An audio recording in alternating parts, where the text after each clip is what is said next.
So there's a major need right now to sort of develop new approaches to understanding human physiology.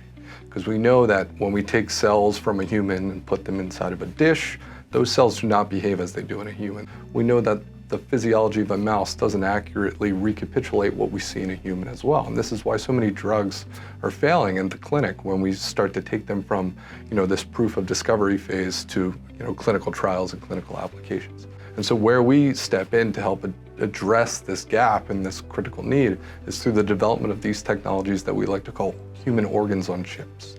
And what we're finding is that this additional step forward, the application of this organ on chip technology is now taking cells and pushing them into a state that's even closer to what we see inside of the body.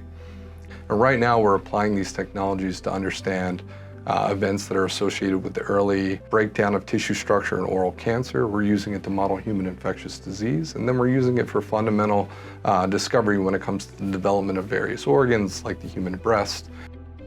And recently we've identified a novel complex of proteins that sits at the surface of endothelial cells. Now these are the cells that line the inner lining of our blood vessels, compose the inner lining of our blood vessels.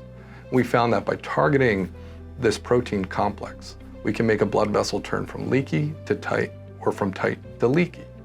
Now right now there are no clinical therapeutics that exist on the market to target the barrier function, if you will, the leakiness of a blood vessel. There's a strong need for that right now. And so while we're sort of focused on identifying and validating some of these initial targets, our next steps are working with some of the clinicians here that are present at UCSF to see if we can take it to that next step of validation inside of a living system.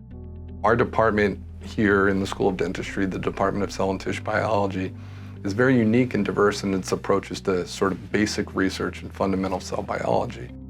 We have people inside of our department that are studying RNA processing, that are studying the development of human organs like the salivary gland, that are also applying these same approaches to understand fundamental questions associated with human cancers.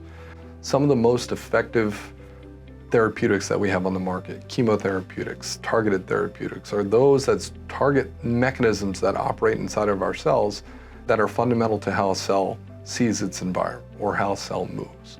Right? And so that's why it's so important to understand these basic mechanisms. I think for as much as we know about how a cell works or how a tissue forms, or as much as we think we know about how a cell works or how a tissue forms, we know very little. We're discovering new things every day.